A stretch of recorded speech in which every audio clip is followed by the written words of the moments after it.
Azerbaycan Ceylan senin için olmuş bu yerden dağım. Senin ben olursun inanma hiç gel. Koymayı unuttum yalan değil. Vuruldum göz hoş gitsin Mehtacan sözüne niye yok değil. Vuruldum göz o şiirin sözü Mehtacan sözü niye yok değil. Niye yok değil. Niye yok değil. Mehtacan sözü Aras Palas. niye yok değil. Bana niye yok değil. Sen niye yok değil. Mehtacan sözüne niye yok değil. Ay ay.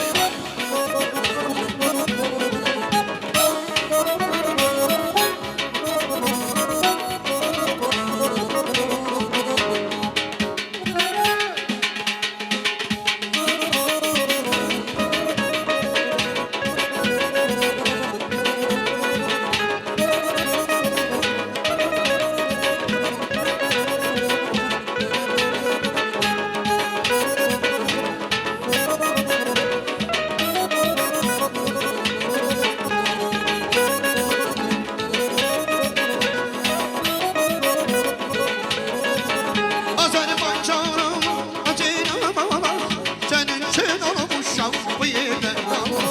Azerbaycanımın o Ceylanım senin için olmuşam bu yerden dağım. Senin ben olduğusun inanma hiç gel.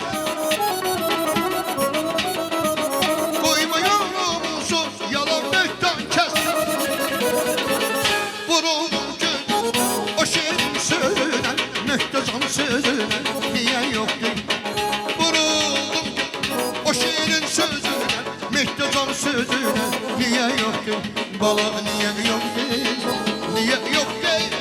Mehtacan sözüne niye yok değil. Aa, niye yok değil. Niye yok değil. Mehtacan sözüne niye yok değil.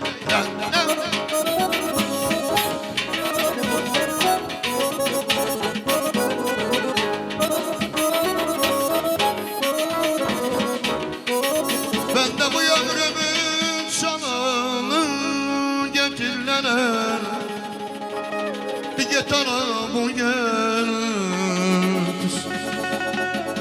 saçlarına yol getir.